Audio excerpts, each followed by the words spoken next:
ਦੋਸਤੋ ਪੰਜਾਬੀ ਟ੍ਰਿਬਿਊਨ ਦੇ ਰੋਜ਼ਾਨਾ ਪ੍ਰੋਗਰਾਮ ਵੇਲੇ ਦੀ ਗੱਲ ਵਿੱਚ ਤੁਹਾਡਾ ਸਵਾਗਤ ਹੈ। ਮੈਂ ਆਤਿਸ਼ ਗੁਪਤਾ ਤੁਹਾਡੇ ਸਾਹਮਣੇ ਹਾਜ਼ਰ ਹਾਂ ਤੇ ਅੱਜ ਅਸੀਂ ਗੱਲ ਕਰਾਂਗੇ ਵੀ ਪੰਜਾਬ ਦੀ ਸਿਆਸਤ ਵਿੱਚੋਂ ਮੁੱਦਿਆਂ ਤੇ ਭਾਰੀ ਹੁੰਦੀ ਜਾ ਰਹੀ ਹੈ ਚਿਹਰਿਆਂ ਦੀ ਸਿਆਸਤ। ਸਾਡੇ ਨਾਲ ਇਸ ਵਿਸ਼ੇ ਤੇ ਗੱਲਬਾਤ ਕਰਨ ਲਈ ਵਿਸ਼ੇਸ਼ ਤੌਰ ਤੇ ਹਾਜ਼ਰ ਨੇ ਉੱਘੇ ਪੱਤਰਕਾਰ ਸ਼੍ਰੀ ਹਮੀਰ ਸਿੰਘ ਜੀ। ਹਮੀਰ ਜੀ, ਤੁਹਾਡਾ ਬਹੁਤ ਬਹੁਤ ਸਵਾਗਤ ਹੈ ਜੀ। ਸ਼ੁਕਰੀਆ ਆਤਿਸ਼। ਹਮੀਰ ਜੀ, ਪੰਜਾਬ ਦੇ ਵਿੱਚ ਵਿਧਾਨ ਸਭਾ ਚੋਣਾਂ ਨਜ਼ਦੀਕ ਆਉਂਦੀਆਂ ਜਾ ਰਹੀਆਂ ਨੇ ਤੇ ਸਾਰੀ ਸਿਆਸੀ ਪਾਰਟੀਆਂ ਵੱਲੋਂ ਆਪਣੀ ਗਤੀਵਿਧੀਆਂ ਤੇਜ਼ ਕਰ ਦਿੱਤੀਆਂ ਨੇ ਤੇ ਜੇਕਰ ਗੱਲ ਕਰੀਏ ਸਾਰੀ ਸਿਆਸੀ ਪਾਰਟੀਆਂ ਇਸ ਸਮੇਂ ਵੱਡੇ ਚਿਹਰਿਆਂ ਦੀ ਭਾਲ 'ਚ ਲੱਗੀ ਹੋਈਆਂ।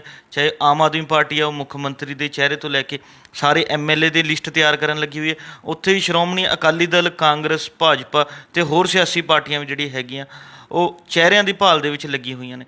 ਜਿਵੇਂ ਕਿ ਹੁਣ ਹਾਲਾਤ ਇਸ ਤਰ੍ਹਾਂ ਦਿਖ ਰਹੇ ਨੇ ਵੀ ਕਿ ਸਿਆਸੀ ਪਾਰਟੀਆਂ ਲੋਕ ਮੁੱਦਿਆਂ ਦੀ ਥਾਂ 'ਤੇ ਵੱਡੇ ਚਿਹਰਿਆਂ ਨੂੰ ਸਾਹਮਣੇ ਲਿਆਉਣ ਦੀ ਕੋਸ਼ਿਸ਼ ਕਰ ਰਹੀਆਂ ਨੇ। ਇਸ ਨੂੰ ਤੁਸੀਂ ਕਿਵੇਂ ਦੇਖਦੇ ਹੋ?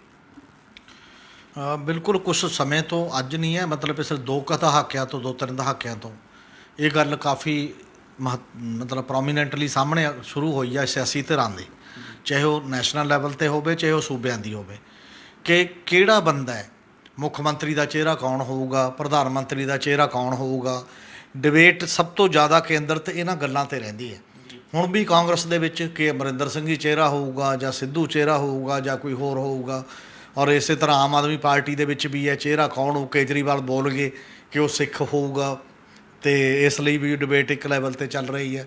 ਔਰ ਅਕਾਲੀ ਦਲ ਦੇ ਅਜੇ ਸੈਟਲਡ ਹੈ ਕਿਉਂਕਿ ਸੁਖਬੀਰ ਬਾਦਲ ਹੈ ਪ੍ਰਧਾਨ ਉਹਨਾਂ ਦੇ, ਬਾਕੀ ਅਜੇ ਬੋਲਣ ਉਸ ਲੈਵਲ 'ਤੇ ਨਹੀਂ ਹੈ। ਪਰ ਨੋਰਮਲੀ ਇਹੀ ਹੁੰਦਾ ਕਿ ਪ੍ਰਕਾਸ਼ ਸਿੰਘ ਬਾਦਲ, ਸੁਖਬੀਰ ਸਿੰਘ ਬਾਦਲ, ਬਾਕੀ ਕੌਣ ਹੈ ਹਜੇ ਵੀ ਉਹਨਾਂ ਦੇ ਵੀ ਇਹ ਚੱਲਦਾ ਹੈ ਕਿ ਜੇ ਬਾਦਲ ਇਲੈਕਸ਼ਨ ਲੜੂ ਬਾਦਲ ਚਿਹਰਾ ਹੋਊਗਾ ਨਹੀਂ ਹੋਏਗਾ। ਇਹ ਤਾਂ ਆਉਂਦੇ ਨੇ, ਇਹ ਚੀਜ਼ਾਂ ਤਾਂ ਇੱਥੋਂ ਤੱਕ ਸੁੰਗੜ ਗਈਆਂ। ਅਸਲ ਦੇ ਵਿੱਚ ਬਿਨਾਂ ਸ਼ੱਕ ਲੀਡਰ ਦਾ ਰੋਲ ਹੁੰਦਾ, ਚਿਹਰੇ ਦਾ ਵੀ ਇੱਕ ਰੋਲ ਹੁੰਦਾ, ਪਰ ਉਹ ਐਡਾ ਇਹੋ ਜਿਹਾ ਵੀ ਰੋਲ ਨਹੀਂ ਹੁੰਦਾ ਕਿ ਉਹ ਸਾਰੀ ਜਮਹੂਰੀਅਤ ਨੂੰ ਹਾਈਜੈਕ ਕਰ ਗਏ। ਕਿਉਂਕਿ ਇੱਕ ਜ਼ਮਾਨੇ ਤੱਕ ਜਿਹੜੀ ਸਿਆਸਤ ਰਹੀ ਹੈ ਉਹ ਵਿਚਾਰਧਾਰਾ 'ਤੇ ਆਧਾਰਿਤ ਰਹੀ ਹੈ ਜੀ। ਹਰ ਪਾਰਟੀ ਇੱਕ ਵਿਚਾਰਧਾਰਾ ਲੈ ਕੇ ਆਉਂਦੀ ਸੀ। ਉਹ ਪਾਰਟੀ ਇਹ ਕਹਿੰਦੀ ਸੀ ਕਿ ਮੇਰੀ ਵਿਚਾਰਧਾਰਾ ਦੇ ਮੁਤਾਬਕ ਮੈਂ ਇਹੋ ਜਿਹਾ ਸਮਾਜ ਸਿਰਜਣਾ ਚਾਹੁੰਦੇ ਹਾਂ ਅਤੇ ਇਸ ਲਈ ਮੈਨੂੰ ਵੋਟਾਂ ਦਿਓ ਅਤੇ ਅਸੀਂ ਅੱਗੇ ਆ ਕੇ ਉਹਨੂੰ ਲਾਗੂ ਕਰਾਂਗੇ ਜੀ। ਅਤੇ ਫਿਰ ਵਿਚਾਰਧਾਰਾ ਟੁੱਟਣ ਲੱਗੀ। ਉਹਨਾਂ ਦਿਨਾਂ ਦੇ ਵਿੱਚ ਲੋਕ ਆਪਣੀਆਂ ਵਿਚਾਰਧਾਰਾਵਾਂ 'ਚ ਪੱਕੇ ਵੀ ਸੀ, ਟਿਕਟ ਮਿਲੇ ਨਾ ਮਿਲੇ, ਕੋਈ ਮੰਤਰੀ ਬਣੇ ਨਾ ਬਣੇ, ਅਤੇ ਬੰਦੇ ਕਹਿੰਦੇ ਸੀ ਆਪਾਂ ਕੰਮ ਹੀ ਕਰਨਾ। ਪਾਰਟੀ 'ਚ ਵੀ ਉਹੀ ਗੱਲ ਹੈ ਅਤੇ MLA ਬਣ ਕੇ ਵੀ ਉਹੀ ਗੱਲ ਹੈ। ਬਹੁਤ ਸਾਰੀਆਂ ਪਾਰਟੀਆਂ 'ਚ ਲੋਕ ਕਹਿੰਦੇ ਵੱਡੇ ਲੀਡਰਾਂ ਨੂੰ ਕਿ ਤੇਰੀ ਪਾਰਟੀ 'ਚ ਲੋੜ ਜ਼ਿਆਦਾ ਹੈ, ਤੇਰੀ ਇੱਧਰ ਲੋੜ ਨਹੀਂ ਹੈ। ਹੌਲੀ ਹੌਲੀ ਇਹ ਬਦਲਣਾ ਸ਼ੁਰੂ ਹੋ ਗਿਆ। ਫਿਰ ਇਹ ਹੋ ਗਿਆ ਪਾਰਟੀਆਂ ਨਕਮੀਆਂ ਹੋ ਗਈਆਂ, ਪਾਰਟੀ ਦੀ ਲੀਡਰੀ ਮਾਨੇ ਨਹੀਂ ਰੱਖਦੀ, ਮੈਨੂੰ ਮੰਤਰੀ ਬਣਾਓ, ਮੈਨੂੰ MLA ਬਣਾਓ, ਜੇ ਟਿਕਟ ਨਹੀਂ ਦਿੰਦੇ ਤਾਂ ਮੈਂ ਚਲਾ ਜਾਂਦਾ ਕਿਧਰੇ। ਪਾਰਟੀਆਂ 'ਚੋਂ ਦਦਰ ਬਦਲੀਆਂ ਬੜੇ ਵੱਡੇ ਪੱਧਰ 'ਤੇ ਇੱਕ ਦੂਜੇ 'ਚ ਜਾਣਾ ਸ਼ੁਰੂ ਹੋ ਗਈਆਂ ਇਸੇ ਮਾਮਲੇ ਦੇ ਵਿੱਚ। ਅਤੇ ਇਹ ਵੀ ਲੋਕ ਕਹਿਣ ਲੱਗ ਗਏ ਕਿ ਹੁਣ ਵਿਚਾਰਧਾਰਾ ਤੋਂ ਬਿਨਾਂ ਸਿਆਸਤ ਦਾ ਦੌਰ ਹੈ ਜਿਹਦੇ 'ਚ ਵਿਚਾਰਧਾਰਾ ਦਾ ਮੈਟਰ ਨਹੀਂ ਕਰਦੀ।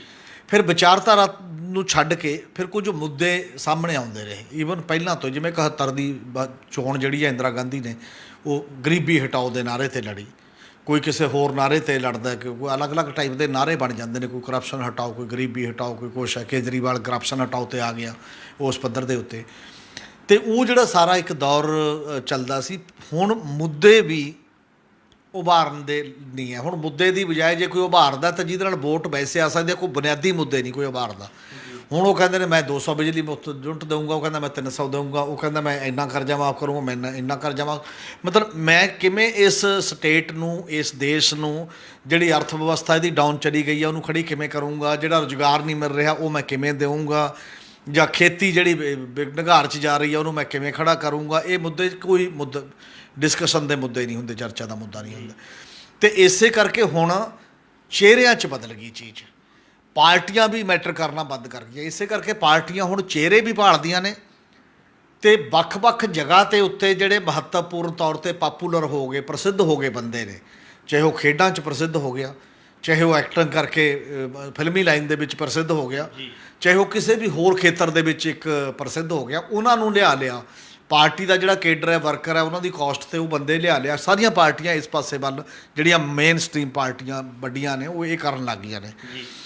ਅਤੇ ਇਹਦੇ 'ਚੋਂ ਸੁਭਾਵਿਕ ਹੈ ਫਿਰ ਸਵਾਲ ਇਸ ਪੈਦਾ ਹੋਣ ਲੱਗ ਗਿਆ ਕਿ ਹੁਣ ਫਿਰ ਚੀਫ ਮਿਨਿਸਟਰ ਦਾ ਜਾਂ ਬਾਕੀ ਦੇ ਚਿਹਰੇ ਕੌਣ ਹੋਣਗੇ।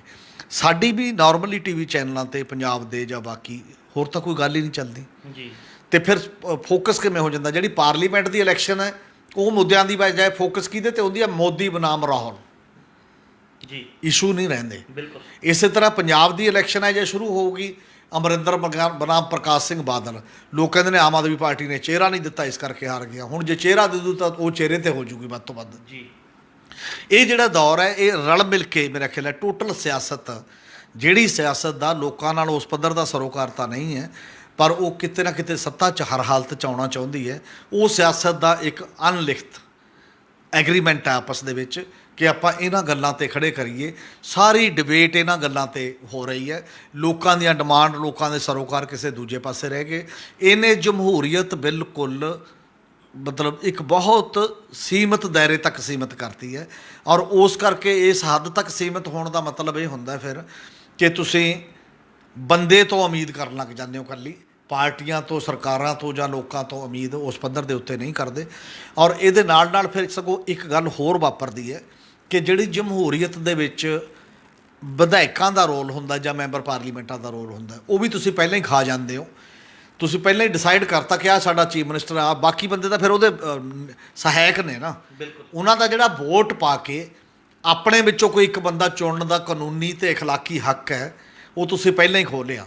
ਜੀ ਤਾਂ ਲਗਾਤਾਰ ਜਮਹੂਰੀਅਤ ਤੁਸੀਂ ਦੀ ਜਿਹੜੀ ਧਾਰ ਹੈ ਉਹ ਸੰਗੇੜਦੇ ਜਾ ਰਹੇ ਹੋ, ਸੁੰਗੜਦੀ ਜਾ ਰਹੀ ਹੈ। ਤੁਸੀਂ ਉਹਨੂੰ ਵਿਸਾਲ ਨਹੀਂ ਕਰ ਰਹੇ। ਜਿਹੜਾ ਸਗੋਂ ਲੋਕਾਂ ਤੱਕ ਲਿਜਾਣਾ ਸੀ ਉਹਨਾਂ 'ਚੋਂ ਉਮੀਦਵਾਰ ਬਣੇ, ਜਿਹੜੀ ਗੱਲ ਅੱਗੇ ਫਿਰ ਆਉਣਾ ਸੀ ਚੁਣੇ ਹੋਏ ਉਮੀਦਵਾਰ ਆਪਣਾ ਲਾਗੂ ਚੁਣਨ, ਉਹ ਸਭ ਕੁਝ ਤੁਸੀਂ ਖਤਮ ਕਰਤਾ। ਜਮਹੂਰੀਅਤ ਇੰਨੇ ਤੰਗ ਦਾਇਰੇ ਤੱਕ ਸੀਮਿਤ ਕਰਤੀ। ਜੀ ਹਮੀਰ ਜੀ, ਕੋਈ ਸਮਾਂ ਸੀਗਾ ਜਦੋਂ ਜਿੰਨੇ ਵੀ ਉਮੀਦਵਾਰ ਆਉਂਦੇ ਸੀ ਕਿਸੇ ਵੀ ਪਾਰਟੀ ਦੇ ਹੋਣ, ਉਹ ਲੋਕਾਂ ਦੀ ਗੱਲ ਕਰਦੇ ਸੀ, ਲੋਕ ਮੁੱਦਿਆਂ ਦੀ ਗੱਲ ਕਰਦੇ ਸੀ, ਵਿਕਾਸ ਦੀ ਗੱਲ ਕਰਦੇ ਸੀ। ਪਰ ਹੁਣ ਸਾਰੀ ਸਿਆਸੀ ਪਾਰਟੀਆਂ ਜਿਹੜਾ ਹੈਗਾ, ਜਿਵੇਂ ਤੁਸੀਂ ਦੱਸ ਕੇ ਹਟੇ ਹੋ ਵੀ ਖੇਡ ਜਗਤ ਨਾਲ ਜੁੜੀ, ਫਿਲਮ ਜਗਤ ਨਾਲ ਜੁੜੀਆਂ ਹਸਤੀਆਂ ਨੂੰ ਲੈ ਕੇ ਆ ਰਹੀ ਹੈ। ਅਸੀਂ ਜਾਣਨਾ ਚਾਹਾਂਗੇ ਫਿਰ ਜਿਵੇਂ ਇਹ ਲੋਕਾਂ ਦੇ ਮੁੱਦੇ ਰਾਜਨੀਤੀ 'ਚੋਂ ਲੁਪਤ ਹੁੰਦੇ ਜਾ ਰਹੇ ਨੇ, ਇਸ ਨਾਲ ਰਾਜਨੀਤੀ ਦਾ ਭਵਿੱਖ ਕਿਹੋ ਜਿਹਾ ਰਹੇਗਾ?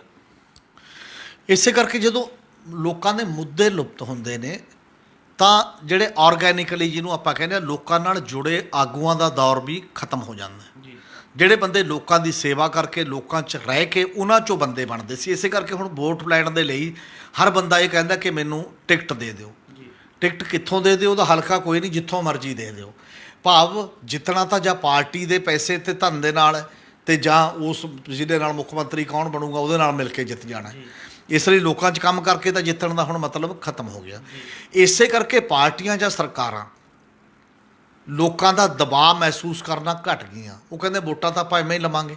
ਪਹਿਲਾਂ ਜਿਹੜੇ ਲੋਕਾਂ 'ਚੋਂ ਆਉਂਦੇ ਨੁਮਾਇੰਦੇ ਸੀ ਉਹ ਆਪਣੇ ਹਲਕਾ ਬਚਾਉਣ ਦੇ ਲਈ ਆਪਣੀਆਂ ਪਾਰਟੀਆਂ ਦੇ ਅੰਦਰ ਵੀ ਦਬਾਅ ਪਾਉਂਦੇ ਸੀ ਕਿ ਨਹੀਂ ਐਂ ਨਾ ਕਰੋ, ਮੇਰੇ ਲੋਕ ਨਾਰਾਜ਼ ਹੋ ਜਾਣਗੇ, ਅੱਗੇ ਨੂੰ ਵੀ ਮੈਂ ਉਹਨਾਂ ਨੂੰ ਮਤਲਬ ਲਿਆਉਣਾ ਹੈ ਜਾਂ ਉਹਦੀ ਵੋਟ ਲੈਣੀ ਹੈ ਜਾਂ ਅੱਗੇ ਨੂੰ ਕਿਸੇ ਅੰਦੋਲਨ 'ਚ ਕੋਈ ਤੋਰਨ ਦੀ ਗੱਲ ਹੈ ਉਹਦੇ 'ਚ ਲੈ ਕੇ ਜਾਣਾ ਹੈ ਅਤੇ ਤੁਸੀਂ ਇਹ ਗੱਲ ਕਰੋ।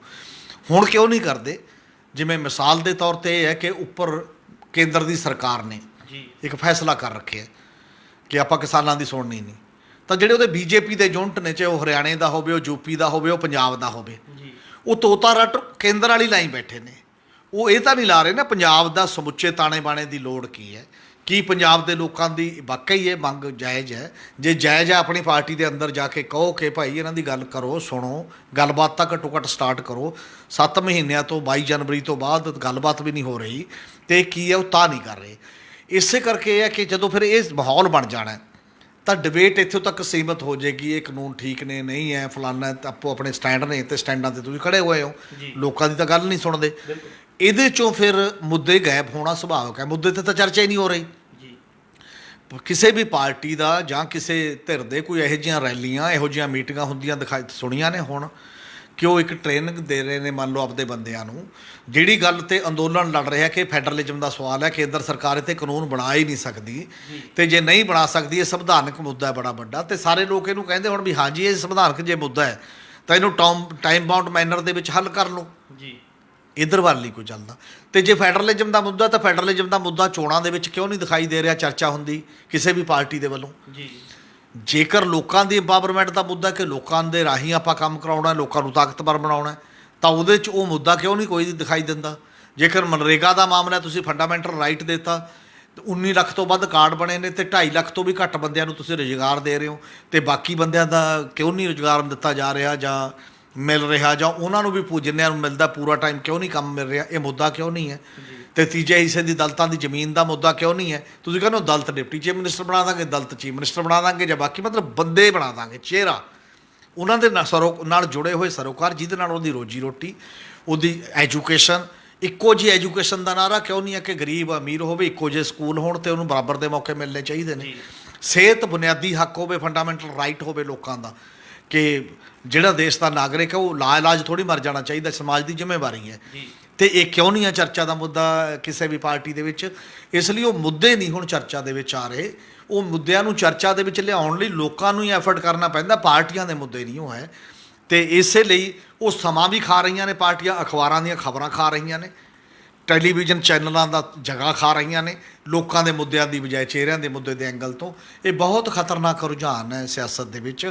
ਇਸ ਰੁਝਾਨ ਨੂੰ ਪਲਟਣਾ ਪਊਗਾ ਜੇਕਰ ਲੋਕਾਂ ਦੇ ਕੋਈ ਸਰੋਕਾਰਾਂ ਦੀ ਗੱਲ ਕਰਨੀ ਹੈ, ਜੇਕਰ ਲੋਕਾਂ ਦੇ ਭਵਿੱਖ ਦੀ ਬਿਹਤਰੀ ਦੀ ਗੱਲ ਕਰਨੀ ਹੈ, ਜੇਕਰ ਪੰਜਾਬ ਜਾਂ ਦੇਸ਼ ਦੇ ਭਵਿੱਖ ਦੀ ਗੱਲ ਕਰਨੀ ਹੈ, ਤਾਂ ਹੁਣ ਵਾਲਾ ਜਿਹੜਾ ਵਰਤਾਂਤ ਚਲਾਇਆ ਜਾ ਰਿਹਾ ਪਾਰਟੀਆਂ ਵੱਲੋਂ ਉਹਨੂੰ ਟੋਟਲੀ ਬਦਲਣਾ ਪਊਗਾ। ਮੁੱਦੇ ਵੀ ਆਪਣੇ, ਦਲੀਲ ਵੀ ਆਪਣੀ, ਤੇ ਉਹਦੇ ਲਈ ਸਮਾਂ ਤੇ ਜਗ੍ਹਾ ਲੈਣੀ ਵੀ ਆਪਣੇ ਤਰੀਕੇ ਨਾਲ ਦੀ ਜ਼ਰੂਰਤ ਹੈ। ਜਦੋਂ ਉਹ ਕੇਂਦਰਿਤ ਹੋਣਗੇ ਨੁਕਤੇ, ਤਾਂ ਲਾਜ਼ਮੀ ਹੈ ਸਾਰਿਆਂ ਨੂੰ ਸੋਚਣਾ ਪਏਗਾ। ਤੇ ਜਦੋਂ ਸਾਰਿਆਂ ਨੂੰ ਸੋਚਣਾ ਪਏਗਾ ਤਾਂ ਕੁਝ ਨਾ ਕੁਝ ਉਸ ਪਾਸੇ ਵੱਲ ਕਦਮ ਵੀ ਉੱਠਣਗੇ। ਹਮੀਰ ਜੀ, ਪੰਜਾਬ ਵਿਧਾਨ ਸਭਾ ਨੂੰ ਬਹੁਤ ਥੋੜ੍ਹਾ ਸਮਾਂ ਰਹਿ ਗਿਆ ਹੈ ਤੇ ਸਾਰੀ ਸਿਆਸੀ ਪਾਰਟੀਆਂ ਨੇ ਗਤੀਵਿਧੀਆਂ ਭਾਵੇਂ ਸ਼ੁਰੂ ਕਰਤੀਆਂ, ਪਰ ਲੋਕ ਮੁੱਦਿਆਂ ਦੀ ਗੱਲ ਹਲੇ ਨਹੀਂ ਕਰ ਰਹੇ। ਅਸੀਂ ਜਾਣਨਾ ਚਾਹਾਂਗੇ ਪੰਜਾਬ ਦੇ ਮੁੱਖ ਮੁੱਦੇ ਕਿਹੜੇ ਨੇ ਜਿਹੜੇ ਚੋਣਾਂ ਦੇ ਵਿੱਚ ਰਹਿ ਸਕਦੇ ਨੇ?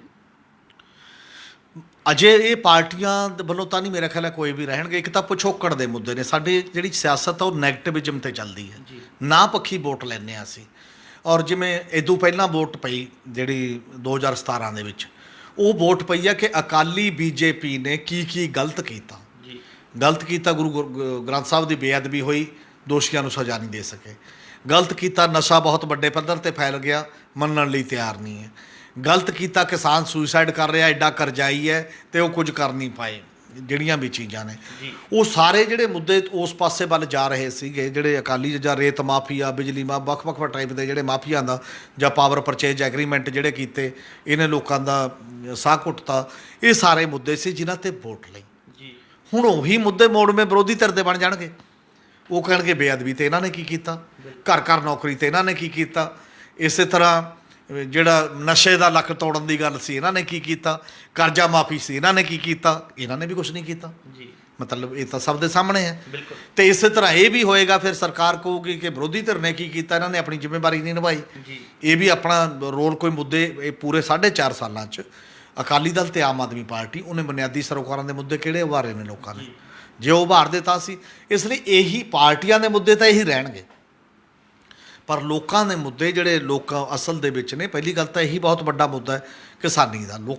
ਕਿਸਾਨੀ ਨੇ ਐਜ ਏ ਮੁੱਦੇ ਦੇ ਤੌਰ 'ਤੇ ਨਿਸ਼ਾਨਦੇਹੀ ਕੀਤੀ ਹੈ ਦੋ ਵੱਡੀਆਂ ਗੱਲਾਂ ਦੀ। ਇੱਕ ਇਹ ਹੈ ਕਿ ਜਿੱਧਰ ਨੂੰ ਸਾਡਾ ਖੇਤੀ ਦਾ ਜਾਂ ਸਮੁੱਚਾ ਮਾਡਲ ਲੈ ਕੇ ਜਾਇਆ ਜਾ ਰਿਹਾ, ਉਹ ਸਾਡੇ ਭਵਿੱਖ ਦਾ ਰਾਹ ਨਹੀਂ ਹੈ। ਉਹ ਹੈ ਕਾਰਪੋਰੇਟ ਵਿਕਾਸ ਦਾ ਜਿਹੜਾ ਮਾਡਲ, ਜਿਹਨੂੰ ਚੁਣੌਤੀ ਦਿੱਤੀ ਗਈ ਹੈ ਇਸ ਅੰਦੋਲਨ ਵੱਲੋਂ, ਸਮੁੱਚੇ ਲੋਕਾਂ ਵੱਲੋਂ। ਇਹਦਾ ਮਤਲਬ ਉਹਨੂੰ ਖੜ ਕੇ ਬੁਨਿਆਦੀ ਤੌਰ 'ਤੇ ਵਿਕਾਸ ਦੇ ਤਰੀਕੇ 'ਤੇ ਸਵਾਲੀਆ ਨਿਸ਼ਾਨ ਜਿਹੜਾ ਹੈ, ਇਹ ਪੰਜਾਬ ਦਾ ਬੇਸਿਕ ਮੁੱਦਾ ਤੇ ਦੇਸ਼ ਦਾ ਬੇਸਿਕ ਮੁੱਦਾ ਬਣ ਰਿਹਾ। ਦੂਜੀ ਗੱਲ ਇਹ ਹੈ ਕਿ ਇਹ ਅੰਦੋਲਨ ਇਹ ਕਹਿ ਰਿਹਾ ਕਿ ਕੇਂਦਰ ਸਰਕਾਰ ਜ਼ਬਰਦਸਤੀ ਕਰ ਰਹੀ ਹੈ, ਸੂਬਿਆਂ ਦੇ ਹੱਕ ਨੇ, ਤੁਸੀਂ ਇੱਥੇ ਕਾਨੂੰਨ ਨਹੀਂ ਬਣਾ ਸਕਦੇ, ਤੁਸੀਂ ਇਸ ਗੱਲ ਨੂੰ ਮੰਨੋ ਕਿ ਰਾਜਾਂ ਦਾ ਅਧਿਕਾਰਾਂ ਨੂੰ ਪ੍ਰਵਾਨ ਕਰੋ, ਜਿਹੜਾ ਕਿ ਸੰਵਿਧਾਨ ਨੇ ਦਿੱਤੇ ਨੇ।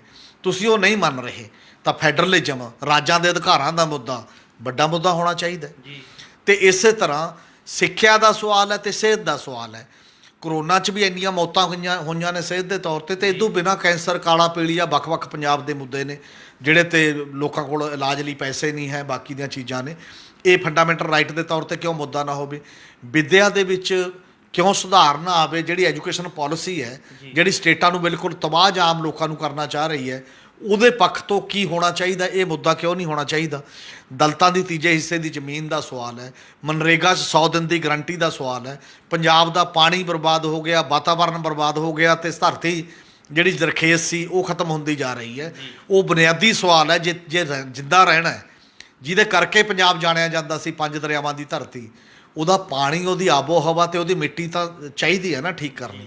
ਔਰ ਇਹ ਗੱਲ ਨੂੰ ਅਸੀਂ ਜੋੜਦੇ ਨਹੀਂ ਕਿ ਮਨਰੇਗਾ 'ਚ 60% ਪੈਸਾ ਖੇਤੀ 'ਤੇ ਖਰਚ ਹੋਣਾ, ਇਹਨਾਂ ਤਿੰਨਾਂ ਗੱਲਾਂ 'ਤੇ ਖਰਚ ਹੋਣਾ, ਪਾਣੀ 'ਤੇ, ਧਰਤੀ 'ਤੇ, ਰੁੱਖਾਂ 'ਤੇ। ਤੇ ਉਹ ਸਾਡੇ ਕਿਸੇ ਦਾ ਵੀ ਏਜੰਡਾ ਉਸ ਲੈਵਲ 'ਤੇ ਨਹੀਂ ਹੈ। ਇਸੇ ਤਰ੍ਹਾਂ ਗੁਆਂਢੀ ਦੇਸ਼ਾਂ ਦਾ ਸਵਾਲ ਹੈ। ਜੇ ਸਾਡੇ ਸਹਿਯੋਗ ਅਮਨ ਕਾਇਮ ਰਹੇਗਾ ਤਾਂ ਬਾਰਡਰ ਖੁੱਲ੍ਹਣਗੇ ਜਿਵੇਂ ਮੁੰਬਈ ਤੇ ਕਰਾਚੀ 'ਚ ਵਪਾਰ ਹੋ ਰਿਹਾ ਹੈ, ਤੇ ਜੇ ਵਾਹਗਾ ਬਾਰਡਰ ਤੇ ਇੱਧਰਲੇ ਦੇ ਵਿੱਚ ਦੀ ਵੀ ਵਪਾਰ ਹੋਵੇ ਤਾਂ ਇੱਥੋਂ ਦੇ ਵਪਾਰੀ ਨੂੰ ਕਿੰਨਾ ਫਾਇਦਾ ਹੋਣਾ ਹੈ, ਉਹਦਾ ਮਾਲ ਉਧਰ ਜਾਊਗਾ ਤੇ ਉਹਦਾ ਇੱਧਰ ਆਏਗਾ, ਇੱਥੇ ਰੁਜ਼ਗਾਰ ਕਿੰਨਾ ਪੈਦਾ ਹੋਣਾ ਹੈ, ਇੱਥੋਂ ਦੀ ਖੇਤੀ ਕਿੰਨੇ ਵਿਕਸਿਤ ਹੋਣੀ ਹੈ।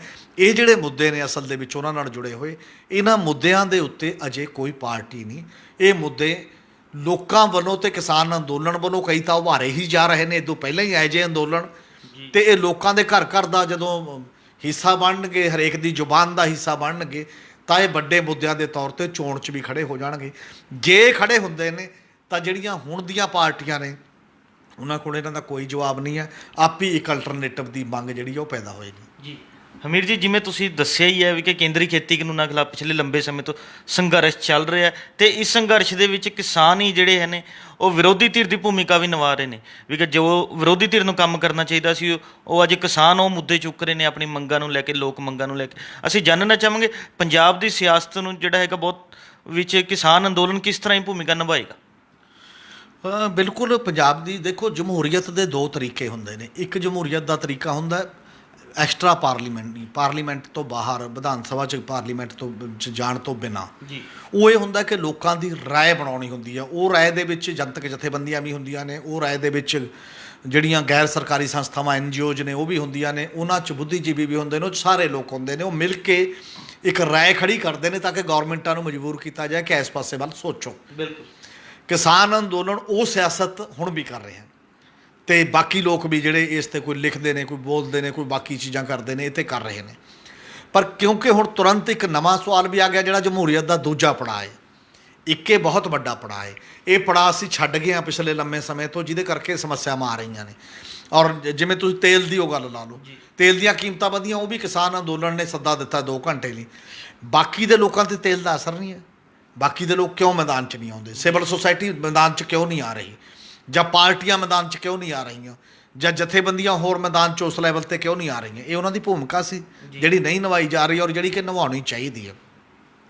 ਹੁਣ ਜਦੋਂ ਚੋਣਾਂ ਦਾ ਪ੍ਰੋਸੈਸ ਆਉਂਦਾ, ਜਮਹੂਰੀਅਤ ਦਾ ਇੱਕ ਪੜਾਅ, ਕਿਉਂਕਿ ਅਸੀਂ ਆਪਣੇ ਨੁਮਾਇੰਦੇ ਚੁਣ ਕੇ ਉਹਨਾਂ ਦੇ ਰਾਹੀਂ ਰਾਜ ਪ੍ਰਬੰਧ ਚਲਾਉਣ ਦਾ ਇੱਕ ਤਰੀਕਾ ਮੰਨਿਆ ਹੋਇਆ ਜੀ, ਤਾਂ ਲੋਕ ਇਹ ਮਹਿਸੂਸ ਕਰਦੇ ਨੇ, ਇਹ ਦਲੀਲ ਦਿੰਦੇ ਨੇ ਕਿਸਾਨ ਜਥੇਬੰਦੀਆਂ ਨੂੰ ਵੀ, ਉਹਨਾਂ ਦੇ ਆਪਣੇ ਵਰਕਰ ਵੀ ਅੰਦਰੋਂ ਦਲੀਲ ਦਿੰਦੇ ਨੇ ਕਿ ਕਿੰਨਾ ਕੁ ਚਿਰ ਡਾਂਗਾ ਹੀ ਖਾਂਦੇ ਰਹਿਣਾ ਹੈ, ਕਿੰਨਾ ਕੁ ਚਿਰ ਮੁਜ਼ਾਹਰਿਆਂ 'ਚ ਹੀ ਜਾਣਾ ਹੈ। ਜੇ ਆਪਾਂ ਉਹੀ ਕਾਨੂੰਨ ਰੂਲ ਆਪ ਬਣਾਉਣ ਵਾਲੇ ਹੋ ਜਾਈਏ ਤਾਂ ਸੌਖਾ ਕੰਮ ਹੋ ਜਾਊਗਾ, ਆਪਾਂ ਇੱਧਰ ਲਿਆਈਏ। ਪਰ ਇਹ ਐਡਾ ਸੌਖਾ ਵੀ ਨਹੀਂ ਹੈ। ਇਹ 'ਚ 32 ਜਥੇਬੰਦੀਆਂ ਨੇ ਪੰਜਾਬ ਦੀਆਂ, ਬਾਕੀ ਦੇ ਬਹੁਤ ਜ਼ਿਆਦਾ ਉਹਨਾਂ ਦੇ ਵਖਰੇਵੇਂ, ਉਹਨਾਂ ਦੀ ਬੈਕਗਰਾਊਂਡ, ਉਹਨਾਂ ਦੀ ਸਿਆਸਤ ਅਲੱਗ-ਅਲੱਗ ਹੈ, ਉਹ ਦਿੱਕਤਾਂ ਹੈਗੀਆਂ ਨੇ ਜੀ।